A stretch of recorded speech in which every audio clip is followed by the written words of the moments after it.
guys? Welcome back to the ALGS channel. Hope you guys are all doing well and having a great day so far. We just got done wrapping up for ALGS Day 4 watch party. Now, unfortunately, at the time of recording, there's still 3 games left. So that's why you're seeing one of 2 titles. We got 2 different thumbnails, 2 different titles. If DarkZero makes it, we got 1. If DarkZero struggles and doesn't make it, we got 2. So at the time of recording, DarkZero is struggling. They're about to get sent home in the losers bracket. What is going on with them? This is a crazy storyline to follow. TSM was almost in that conversation as well until a literal miracle happened, which we're going to cover, and also some more things the Apex pros want to remove. This is ALGS 4 Day 4 recap, kind of like maybe about 85% recap, because I have to go to an in-law party later today as well, so I got to get ready for it. So that's why we weren't able to cover the entire day, but we will be here with a full watch party tomorrow. If you guys want to catch it, we're going to do like an hour before pregame show. We're going to have some stat lines, we're going to have some crazy stuff to talk about, some storylines we want to follow, and then which teams are going to make it. And of course, we will lead right into the watch party to see who will take it all. So be here at the ALGS news channel tomorrow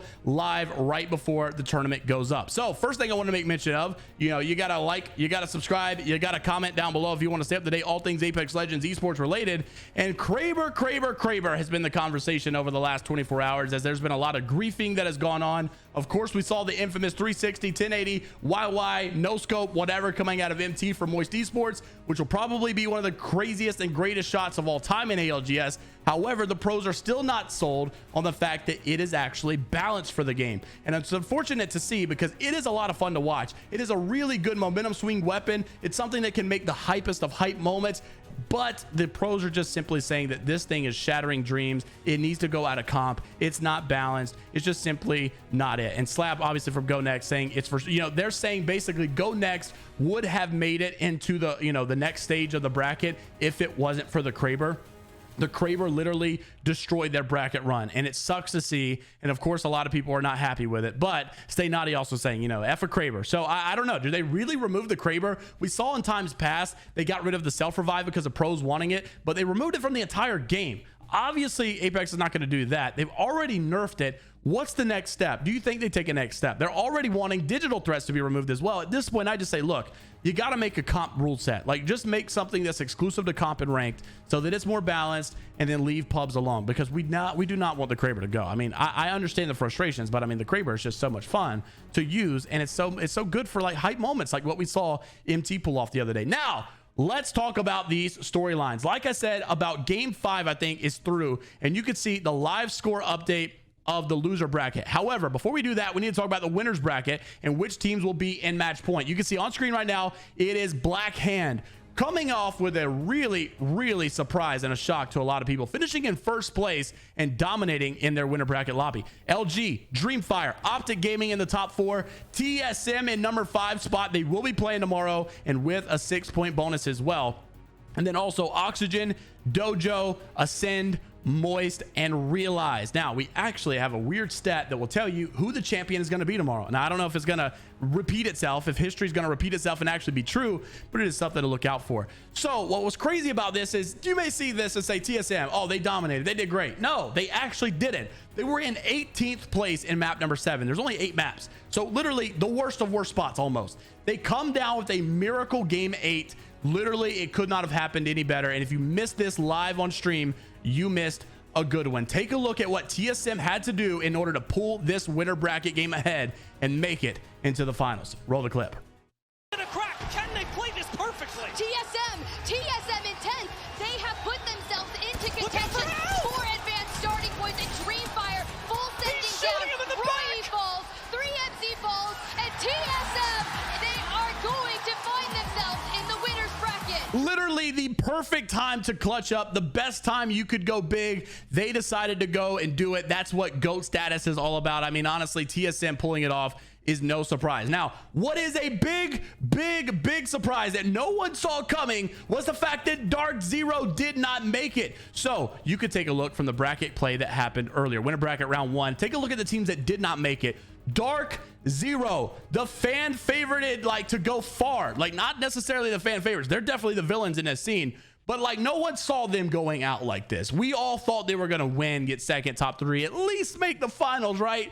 No, they dropped down to the loser bracket after a poor performance, and you actually had a hot take by Verhulst that said it would not surprise him if they actually continue to spiral downwards. So he actually said, even though the losers bracket should be easy or whatever, DarkZero may have bad momentum. They may spiral down. And we're going to take a look at that storyline in just a second. So Sentinels, Alliance, DarkZero, TYK, NRG, IBG, SAF, FaZe, XSET, Singularity, all sent down to the losers bracket shortly after. Now, the games have started. Like I said, we're about 5 games in at the time of making this video. We've got 3 games left. There are some teams that have already guaranteed their way. Number 1, NRG. They're currently sitting at 78 points. They are literally the top dog in this lobby. They got 2nd place in game 1, 1st place in game 2, top 3 in game 3, or top 4, something like that. I mean, they have just been killing it. No, I'm sorry. What? They won 2 games. I didn't know they won round 3. Then they got top 7, top 6. I mean, they have just been killing it, man. NRG is doing so good. And this is the energy we were looking for. Can they bring that energy to tomorrow to the match point finals? Alliance in 2nd place. This is your top 10. Coming down to the bottom there, you really have to worry about these squads right here. It's E6, it's FaZe, it's MDY Whites, SAF, Singularity, FC, Northeption. Those are the people that right now would go. The teams that would not go after halfway through the games. Did you know DarkZero still not there? DarkZero is struggling so bad. Pulverex, DarkZero, Sentinels, IBG, TYK, KCP, Onyx, Fnatic, XSET, Complexity, all in the bottom red. DarkZero has been one of the craziest storylines we have seen in ALGS competitive history. This team has been so dominant. They place 1st place in Split 2 playoffs. They've literally been dominant on all the online stuff. They won the North American Regional Finals. They have been win. All of a sudden, they are looking bad.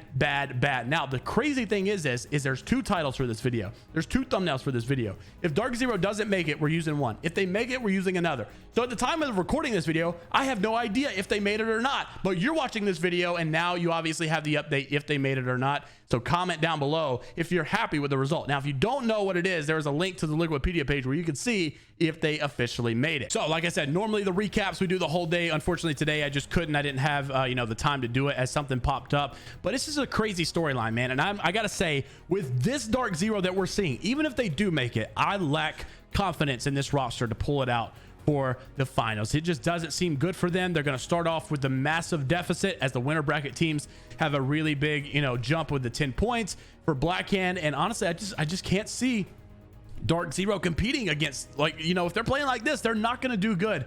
And another roster I'm really worried about is FaZe. And I know it may sound weird, but FaZe is just one of those teams right now. They have been playing very mediocre in every single way. Like, they've just barely slipped their way in every single way. And even though SAF has been similar, they're from South America. They're from a worse region. And, it's been hard for them. They have done so well and impressed so much going into these games. And I'm just really hoping that we see an upset. Now, the crazy stat that I needed to show you guys, if you guys have not seen this already, this was coming from Jayhawk, and there is a way to know who's going to win this finals tomorrow. And this is obviously not really correct, but it is possible. TSM finished 8th place in winners bracket of Split 1. Then they won the tournament. DarkZero finished in 8th place in winners and then won the tournament in Split 2.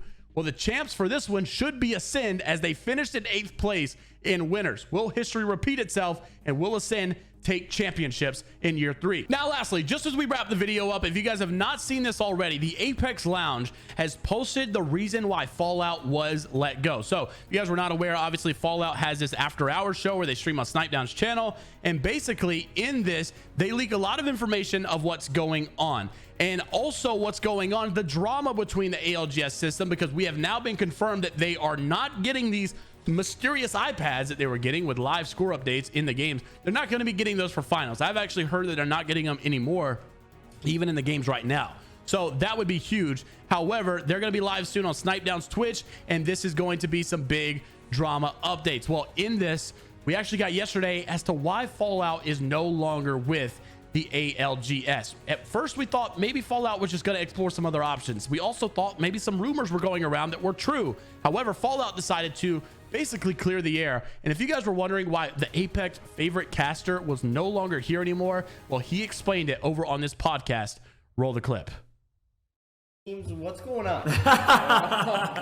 Why aren't we casting ALGS Champs? Fucking instigator. I'm okay. Listen, you're right. If I throw around all types of hot takes and ask you guys to talk about it, y'all can as well. That's fair.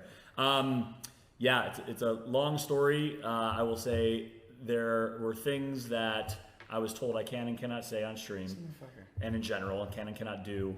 And I stuck to my guns in terms of like what I think is right for the scene and the growth of the scene in a way. And that was not appreciated, and there were certain things that were not liked. That's all I'll give. And yeah, at the end of the day, I gotta stick to what I believe is right for competitive Apex and the growth of competitive Apex. And it was like nothing foul or bad by any means. Like everything was on mutual, kind of good terms. I got a lot of love, obviously, for the entire ALGS broadcast team. You saw the crew that came in, everyone else. But I want to see the scene grow, and I didn't like the idea of not being able to do things that I thought were helpful for the scene growing. That's it. Everyone's been asking live on stream the semi. So basically what he said is his shit was like mad political, but it was like mad truthful, but then he finished it. No, yeah, wait, pause. But then he finished it by confirming that they are censoring things and arguably strictly controlling like the narrative that they want to push on the Apex competitive scene. That is what hypothetically he just confirmed. So hypothetically he just confirmed. I would not say that. I would not say they're. Fallout wasn't fucking with the script. That they He said, I would these not say motherfuckers, that. You say this is, and Fallout said, I'm not saying that. There ain't no scripts. There ain't no like hard. Don't do that. Don't say this on stream. Don't talk about. Fallout was there ain't leaking none of that. zones to Nah, TSM, see, it's bro. all fun and games when it's all rile up design, but now it's grill Fallout time. No, it wasn't that. Oh, that's great, man. This That's motherfucker. great. Y'all can take that as you will, but no, I will say that was not the case. I want to clarify that. Not So obviously this was something that was a hot topic, and you may be not putting the piece together. So let me do it for you. If you guys did not see yesterday, in a deleted tweet from Imperial How, he had posted that the Apex community, did you know that the analyst desk or even some casters were not allowed to talk about TSM at all during ALGS? Imagine being so prominent in Apex history that we suffer from it. Now, people were deleting this obviously because they were like, oh, well, maybe it was misinformed. Maybe it was wrong. And I didn't know why he deleted it, but I just assumed maybe he just found out that wasn't the case. Well, it turns out now he was talking about Fallout, because Fallout, apparently from this clip, you could tell that, it seemed like they didn't want him talking about TSM for whatever reason. And of course, Fallout did not appreciate, maybe things like that. And he wanted to, or they didn't appreciate what Fallout was doing. And so things had to move on. Now, obviously there's no bad blood there. There's nothing to really like talk about, like, oh my gosh, Drama, get your phones out. This is insane. But it is worthy to know, like, you don't really like to see that. I don't like to know that they're trying to police the narrative a little bit, even at all. And I think that Zach was maybe making a good point that, that he just wasn't, he wasn't going with the script, and maybe he didn't like the script.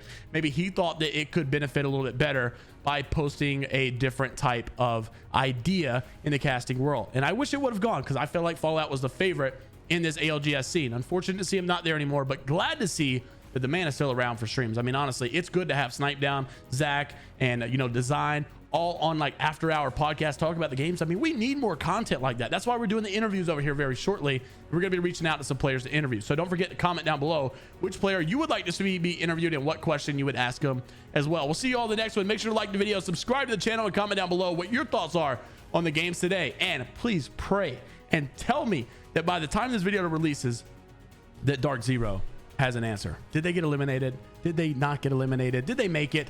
On one hand, I want them to not make it because they're the villains. You want to see TSM, the top dog. On the other hand, they make the games fun. Like the competition is so good when they're there. The rivalry is so good. You need them to be there for the storylines. You know what I mean? So I don't know. I would go either way. Interested to see what you guys have to say. And until the next time, I will see you all later, Gators.